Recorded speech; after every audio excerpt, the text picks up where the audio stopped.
I think in part it was continuously demonstrating she was important to us and that we cared for her, despite really quite extreme behaviour to push us away.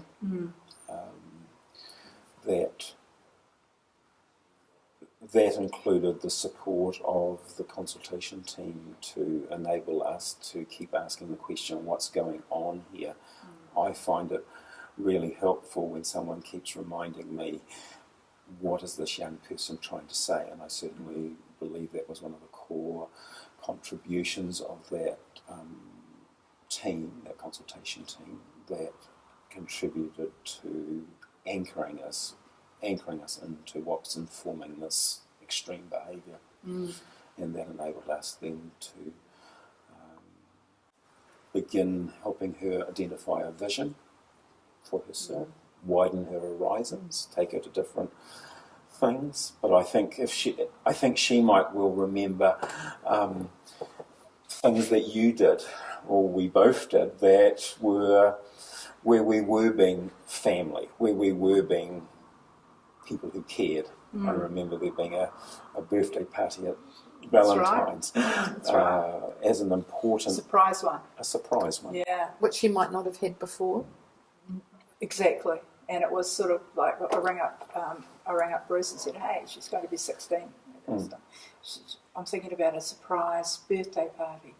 And do you think that you can work the girls and the team and make sure that you get her to where she needs to be? And so we kind of worked together with that one just to do that.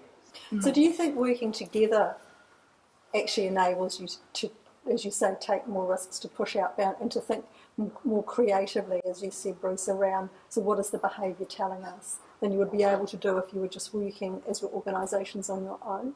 Oh, definitely. Like even thinking about that young person, like Bruce's team came into the high and complex needs meetings. You were part of that team. What was going on for her here, the guys back at the site knew what was going on, so we were singing from the same song sheet. We were supporting each other, and in order to support her. And I think that was really important. I mean, I think there's been some other cases. I'm thinking of another young woman who became pregnant, and where my staff, perhaps myself, saw potential in this young woman, and we wanted to advocate for her having the opportunity to bring up a baby. And I believe that actually we both took risks to further that possibility. And I guess from a child youth and family perspective, of course, we were thinking about the vulnerable infant and the age of the mum and how would it work, but with the infrastructure and the support from Hanako Noa, we could create a safe plan for her and for baby, and could communicate together.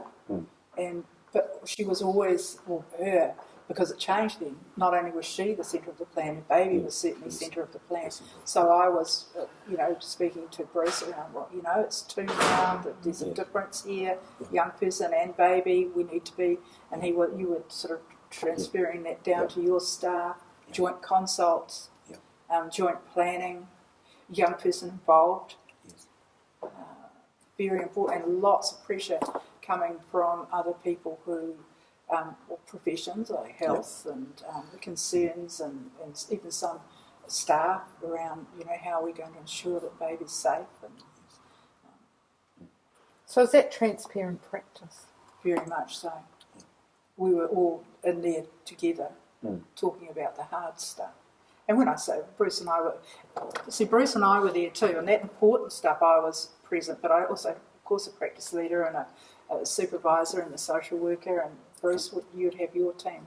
But I think the presence is very important, that we are present, and then that modelling goes down into our team members who are present when they need to be. I think that's key. I think I'd want to say that I have always felt, and I hope Donna, you've felt from Child and Families' point of view that we had each other's back. If we took risks, they were measured risks, and that if things went to custard, which are very likely in the field of working with marginalised youth, that actually we'd stand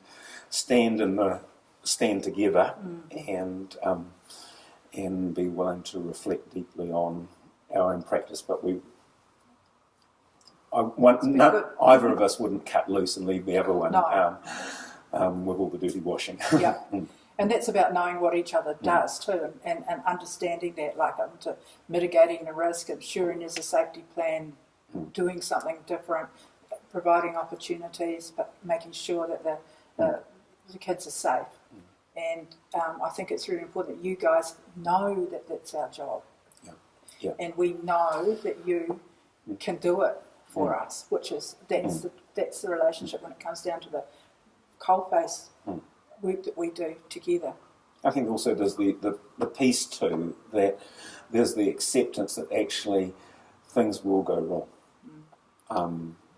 That's part of working creatively with young people, and that the core issue is not on whether we can prevent something going wrong, but what do we do when things go wrong. One of my staff has a phrase that reminds us all, where she says, what's the point of difference? How can I react differently to how every other adult has acted in this young person's life?